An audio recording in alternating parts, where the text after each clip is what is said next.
At any rate, let's go ahead and transition to what we're Anyway, really here to Spider-Man talk 1. about. That is Spider-Man. Doing a little retrospective here. Let's get to Sam Raimi. He directed a little movie in 2002. It is aptly called Spider-Man. Yeah. What do you guys think about this film? What do you guys think about the Raimi films? Never heard of it.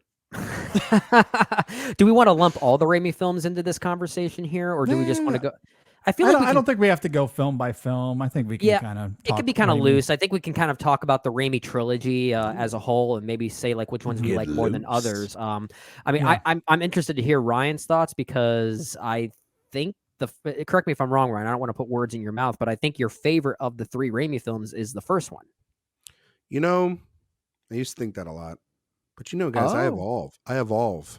All right. Really? Is this plot development here? Is this character development? Listen, guys. It's Spider-Man 3. That's his favorite one. As the number one Big Jim stan around here, all right, I can tell you that I evolve over time. That is true. That is last year was incredible. You guys have so incredible. You guys can never say anything about me. No, you're definitely right. Spider-Man 2 is the best one, but Spider-Man 1 is really good. I would say I agree.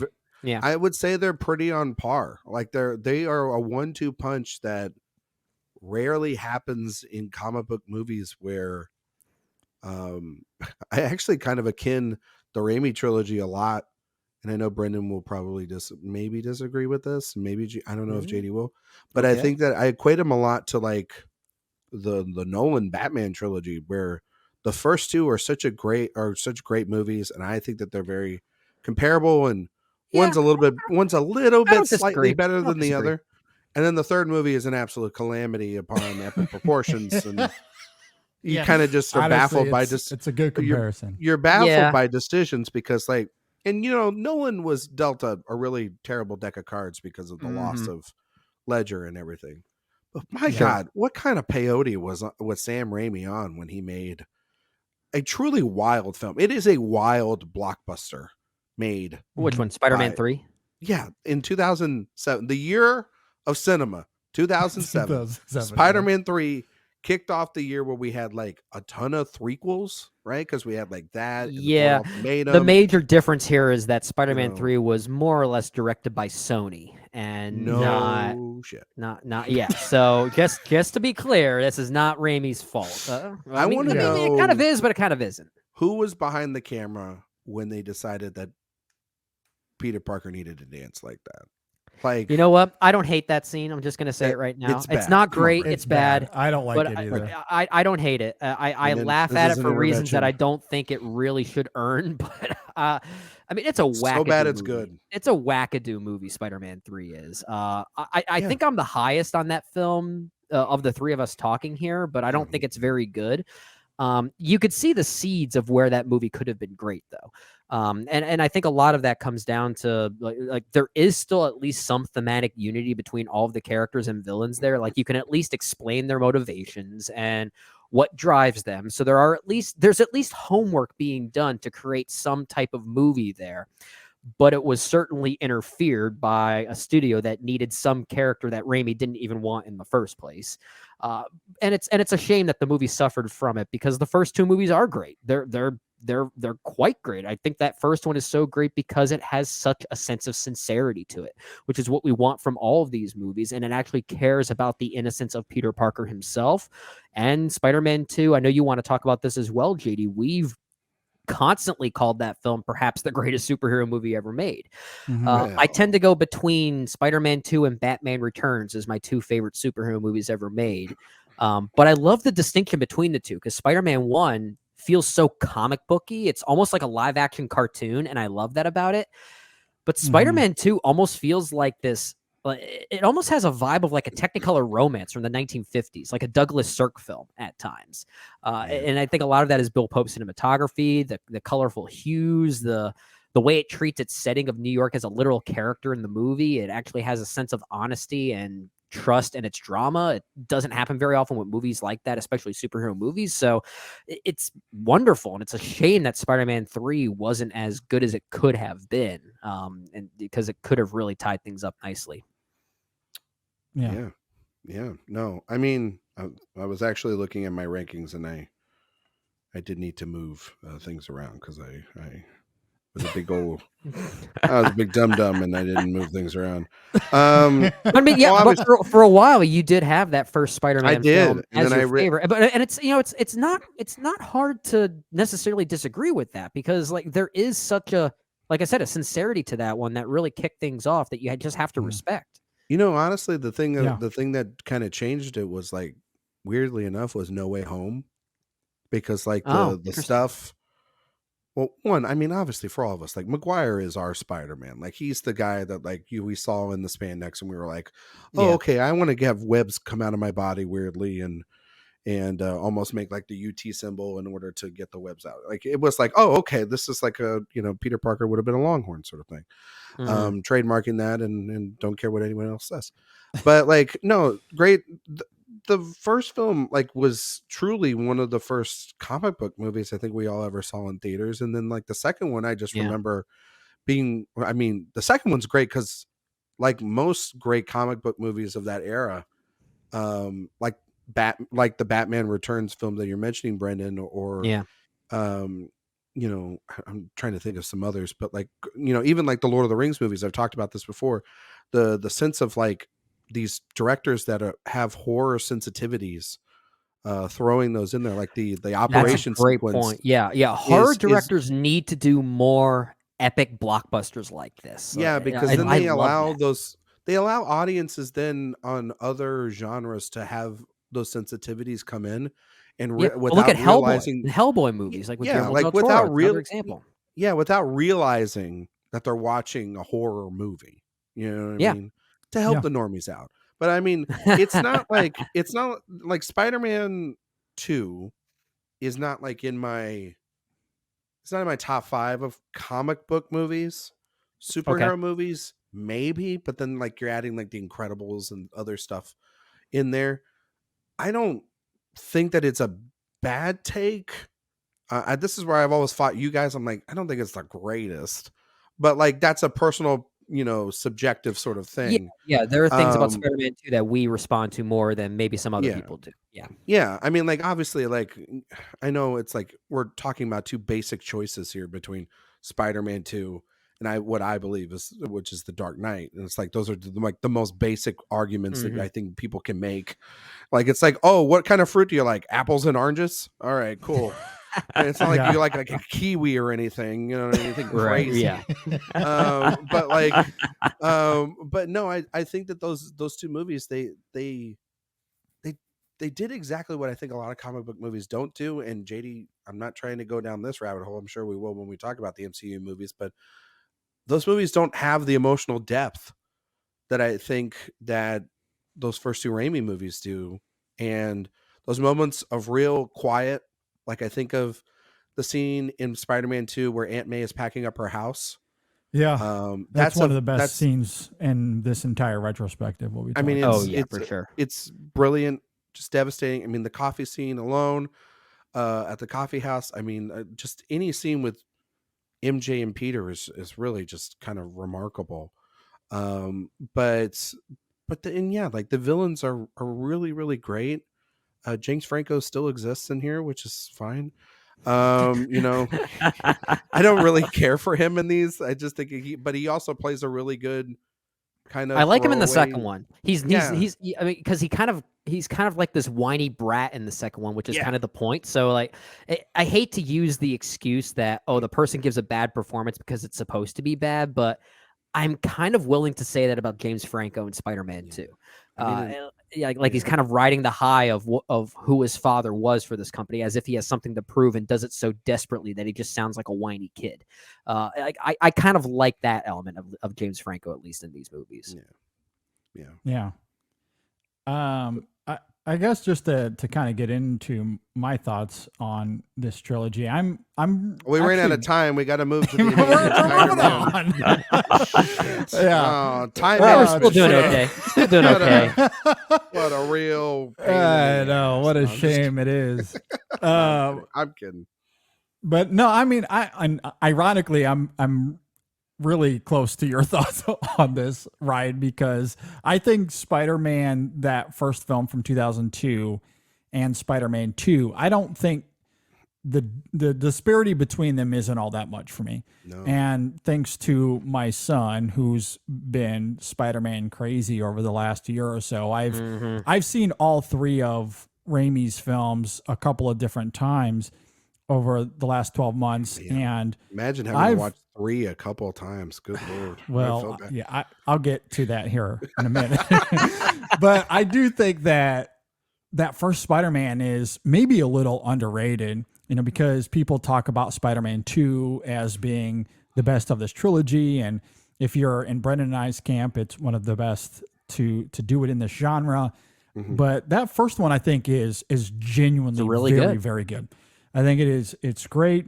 And you think about what came before, and there really wasn't much in the genre that had, set a formula. There was that first X-Men, I think, that came out 2 years previously. Yeah, it was like Blade. That first Spider-Man, Blade, and that was pretty much it. There was a lot that came out that wasn't very good, and what Sam Raimi brings to these films, and I think fairly or unfairly, it's also hard to separate what those movies are when you consider them through the lens of what we get today. Now, I've been on record on this show and on social media of being a fan of the MCU.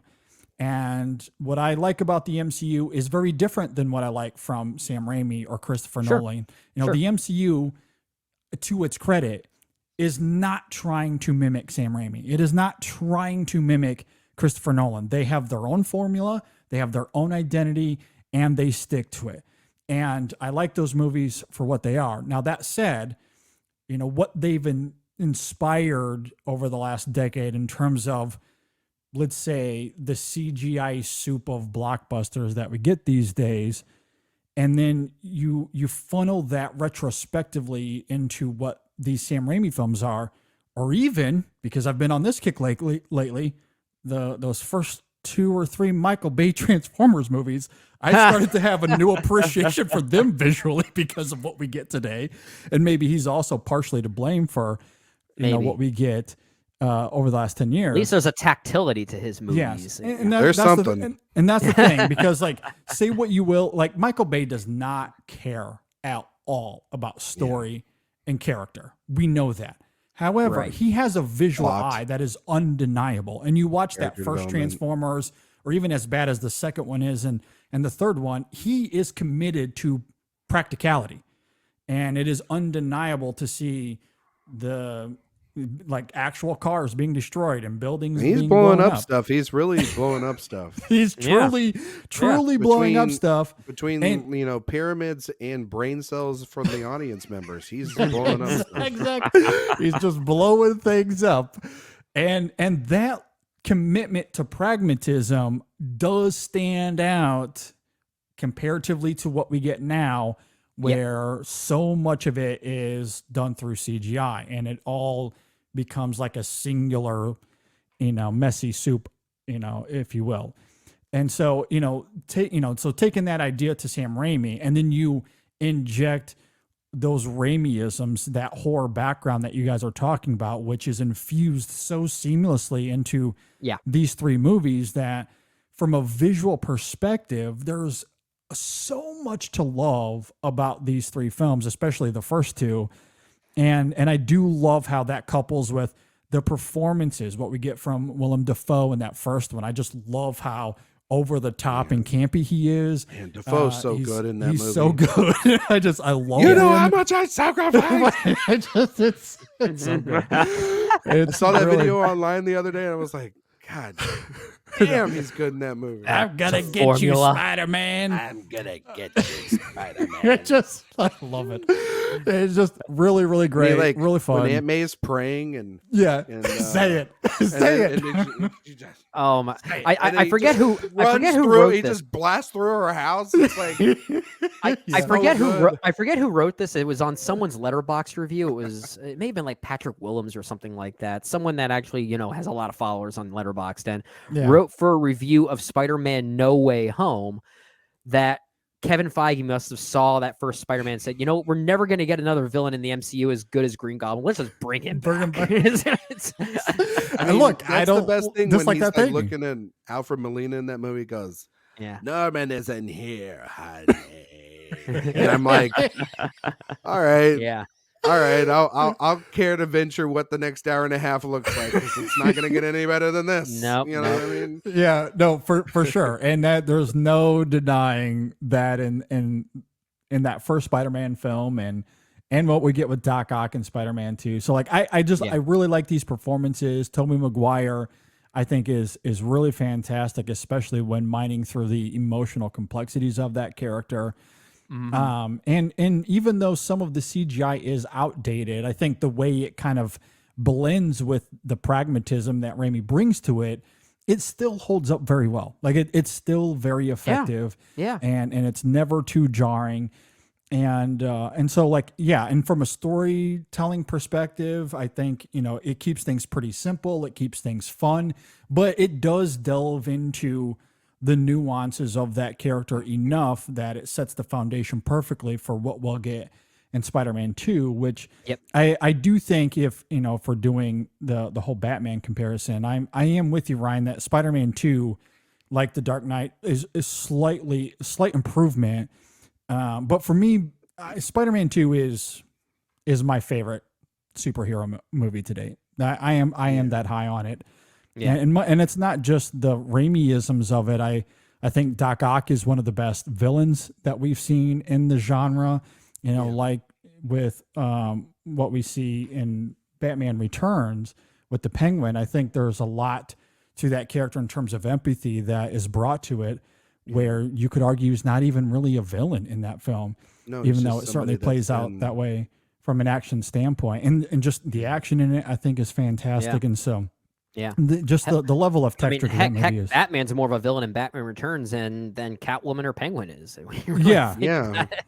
And then what I love about I think that Spider-Man 2 and The Dark Knight do kind of share a little bit of DNA, though. I think their villains actually, their villains obviously have different motivations, but I think of the questions that both Nolan and Raimi are asking of their characters, of their main characters, of their protagonists, and really also to essentially, in my opinion, make these characters have to grapple with the weight of what it means to be a superhero.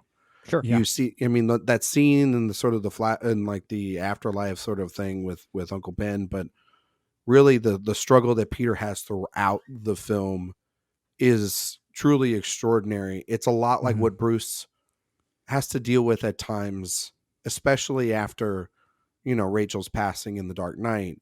Yeah. It's this thing of that Alfred has to explain to him, and then kind of Uncle Ben has to explain to him. It's like the world essentially needs you. You need to find it within yourself to accept that. And then, of course, that the Aunt May scene sort of cements it all home for him. But then I think also, too, both films have these great moments where the citizens of New York and Gotham make a choice to take back a little bit of their city, to embrace this hero and essentially save them. I think that scene on the subway where, there's the line that always kind of gets me is, gee, it looks just like my kid. Yeah. It's one of the guys there, and they sort of carry him. It's that is the scene where I often cite why I like Spider-Man 2 as much as I do. And it's like, because in a situation like that, it avoids what could have been traditional conflict for a superhero movie where an identity is revealed and it becomes a burden and a problem for that individual. But here it becomes a sense of respect and care that you don't often see. And I really appreciate that.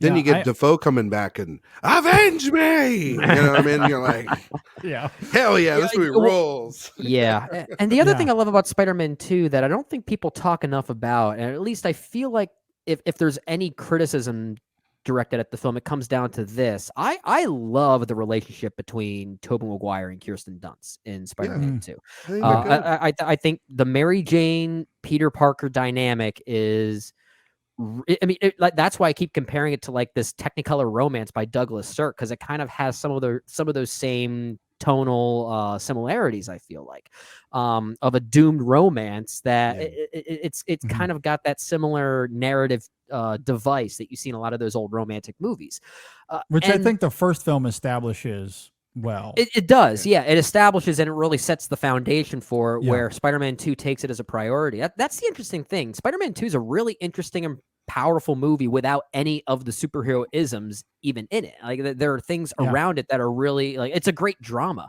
outside of just the superhero isms. But I do love that the film is willing to give Mary Jane at least a little bit of agency and take ownership in her choice at the end, which has, I think, one of the greatest final shots of any superhero movie ever. And a lot of that is looking out the window. Yeah, but then you've got that chord that Danny Elfman's score hits. It's this like minor chord that has this sense of despair, like, ooh, this might not have been a good idea. Yeah, it's almost like The Graduate, a little bit. It kind of is, actually. That's a great comparison. It does have a Graduate-like ending. And it gives the responsibility to Mary Jane then. And kind of makes the movie just as much hers as it was Peter Parker's. So I love that transition. Yeah, I mean, and that's the thing about Raimi, right? Is that he gives space for the character work and that drama to breathe as much as he does the superhero stuff. And we don't always get that these days, which is another element as to why those movies, I think, hold up extremely well. I mean, you're talking about the romance, and I do agree with you. I think that's a compelling part of it.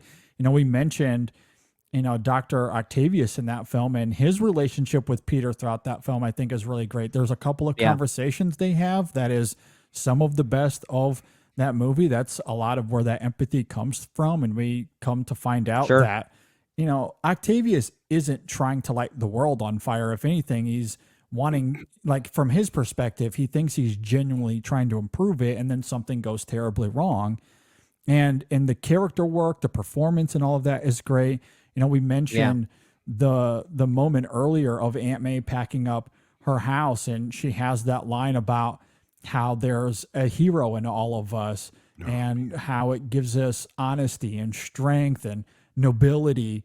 And, it gives us this steady quality that makes us better. I know we're all Son gonna. of a bitch. Don't do it. It's so good. Don't do it, McQuaid. And you think about when she says that, where is Peter at that time emotionally? Like, he's on the verge of giving up the superhero thing because it's starting to overwhelm him as he's trying to balance being the hero that he thinks he has to because of the responsibility ethos that comes with being Spider-Man, and also wanting to have a life. So like that, the hero and humanity element of Peter has really come to a head.